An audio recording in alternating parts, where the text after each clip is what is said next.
Patrice. And I'm Whitney. And we're the creators of the Artist Guide to the Music Industry.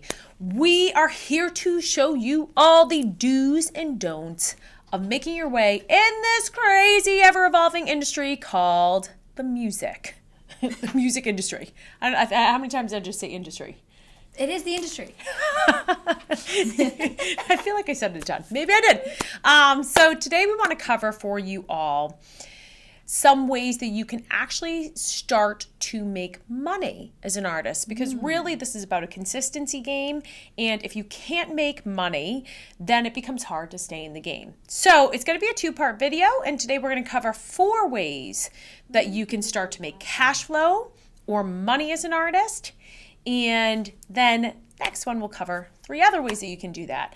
They may surprise you. Yes, I would say. Especially as this industry is ever evolving. You might find, hopefully you find, this helpful in servicing you in ways that you can start to make money. So stick with us as we break these down.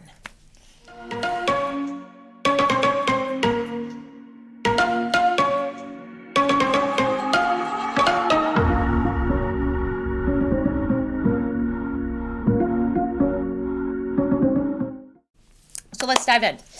I think this whole video comes from a point of passion in the sense of really as we look at, I don't know, every decade, it seems to just evolve. Oh, yeah. Right? With the explosion of social media, that changed the game.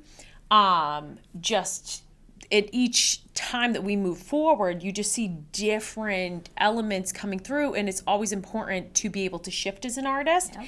And look and go, hey, is there other ways that I could make money, or I could survive, or I can promote myself as an artist? And so the old formula, I would say, would be that you would create a piece of music, you would then put it on the streaming services, and you would use that to potentially, well, even then, the old way, prior to even putting it on streaming services, would be to sell a CD, sell hard copies of things. And a lot of people looked at that as a way to make money. Right. Streaming services, I should say, shifted that and changed that.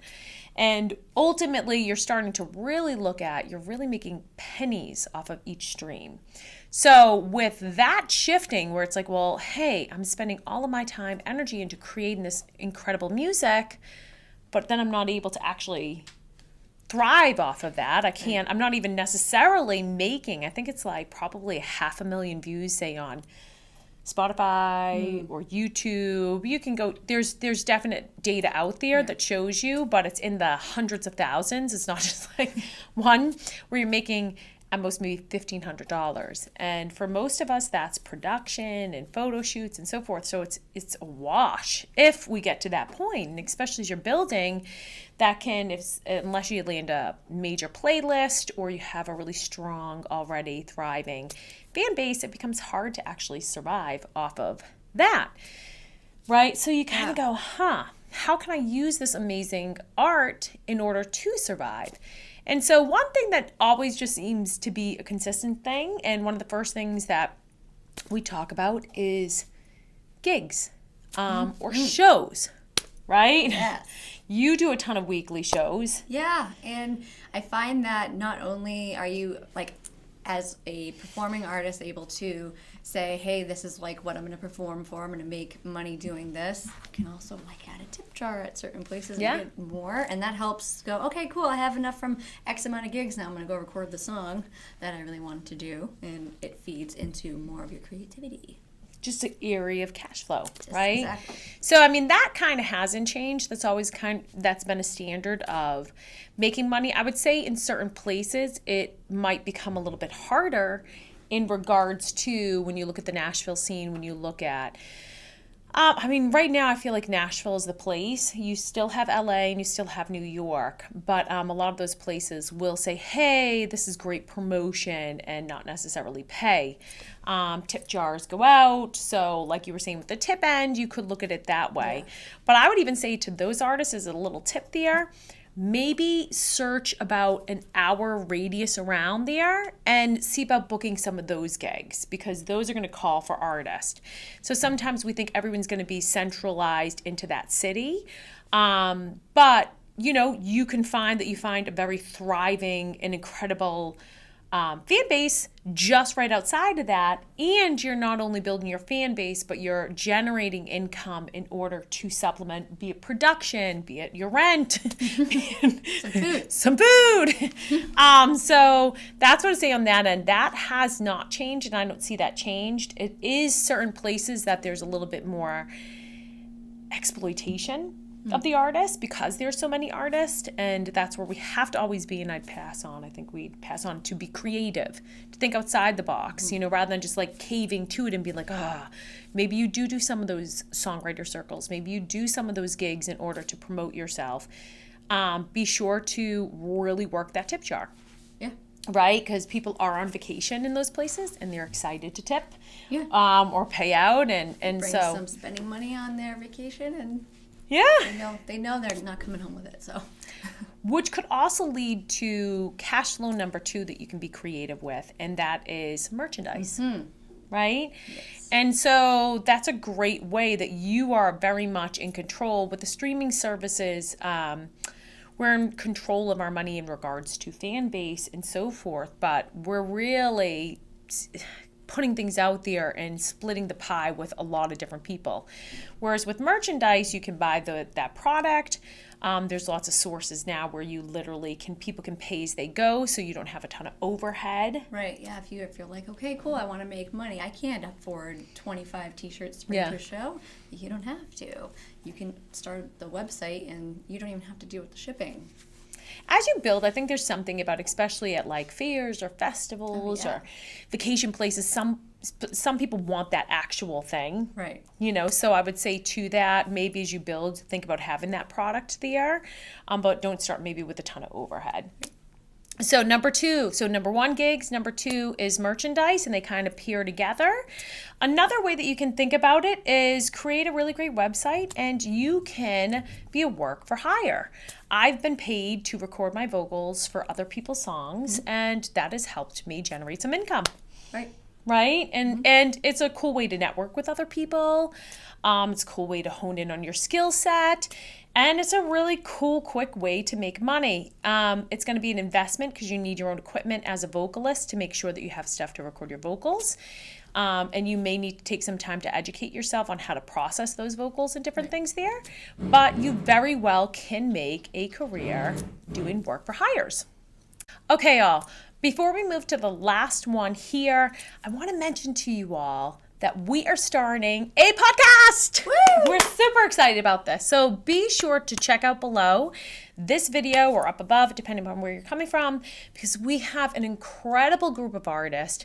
And our sole mission with this is to be able to introduce you all to different people in the industry, get a little bit of their background. And most of these people are generating money and surviving and living as artists with multiple areas that they are generating money, or multiple areas of cash flow, right? And by cash flow means like how money is coming into you. And so it's not just directly as being an artist, sometimes there's other elements there. And so we are thrilled to bring that to you, and hopefully you can join us on this journey. Super excited. We've had some incredible conversations with people that have been inspiring and informative. And so we hope you can sign up, subscribe. There will be season 1, some episodes that will be hugely beneficial to you all. So before we leave you, the 4th way that you can generate income as an artist is songwriting.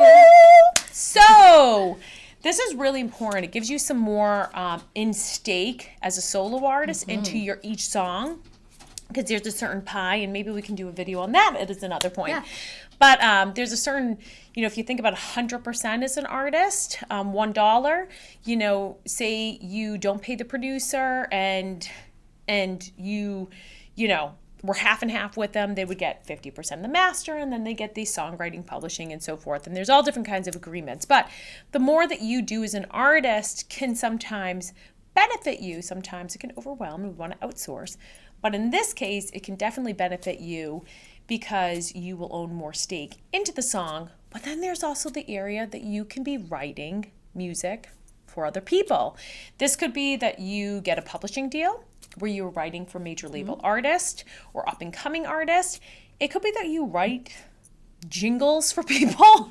I've known people that literally they'll write songs. They have a whole custom write songs for people, for anniversaries, for weddings, for whatever it may be. Sounds fun. And so not only can you write for other artists, which can be a great way into the industry for you to network and meet other people, but you could be writing, individual songs for people, selling those. It might not be part of your brand, but it's another way that you can sharpen your pens. Am I saying that right? Pencil. Your pencil? Sharpen your pencil? Sharpen your skill sets. I think that's a saying, right? Yes. Hopefully you know. Get sharper.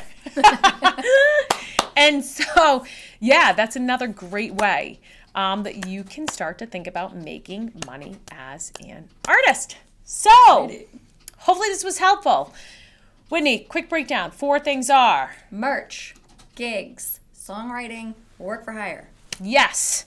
Not necessarily in the order we did the video. This is true. But it's actually in the exact opposite order that we did everything. But those are 4 ways that you can really start to process on how you can do it. So hopefully this helps. Be sure to subscribe, check out the podcast, and as always, we appreciate you all. Comment below if you have any questions so we can help you. All right, till next time. Bye.